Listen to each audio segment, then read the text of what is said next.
course, in the western part of the world, people are just waking up to this news. It's happening just less than a couple of hours ago. Yeah. We want to take you live to St. Peter's Square. This is where people are gathering. Of course, the Pope just giving his last address at the end of Holy Week, which is, it's just remarkable when you think about the timing of his passing. And it's Easter Monday today. And for the thousands of faithful that are there and more that are coming, many of them who'd been there to hear him give that last blessing, it's quite a thing to be able to return there today to now grieve. Yeah, absolutely. We're seeing the square fill up a little bit more over the last, we've been watching the shot over the last little while. Obviously, people coming there to pay their respects, to mourn, to be with other people in a time like this, right? Have you ever been to St. Peter's Square?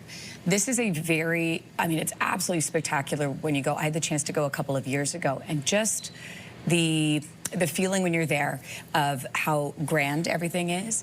But what's really important, and I say that because one of the areas that people are talking about this morning, of course, is a couple of things. One, the compassion that Pope Francis had, but also the fact that when he became Pope, he rejected a lot of that opulence, right? He decided not to live in... the papal quarters. That's right. So he preferred something a little bit, something quite small.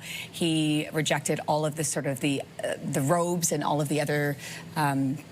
attire that other previous popes had worn. He opted for like the basic black shoe and the papal dressing that he wore. So even if you go back to the night of his election, he opted for a bus back to his hotel with the cardinals rather than being driven in the official car. And paid for his hotel. That was another marker that sort of said this Pope is going to be different and he's going to do things differently. Well, we obviously are hearing reaction from all over the world, so I want to bring our viewers some of that. World leaders paying tribute to Pope Francis this morning upon hearing his news, the news of his death, of course. French President Emmanuel Macron was one of the first leaders to respond with an online post calling Pope Francis, quote, a man of humility on the side of the most vulnerable and the most fragile.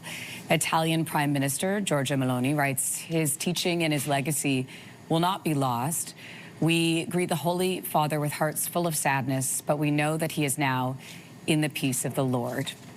EU Commission President Ursula von der Leyen pays tribute by saying this, quote, he inspired millions far beyond the Catholic Church with his humility and love so pure for the less fortunate. And U.S. Vice President J.D. Vance, who we know met briefly with the Pope yesterday, released this statement just a short time ago saying, I just learned of the passing of Pope Francis. My heart goes out to the millions of Christians all over the world who loved him.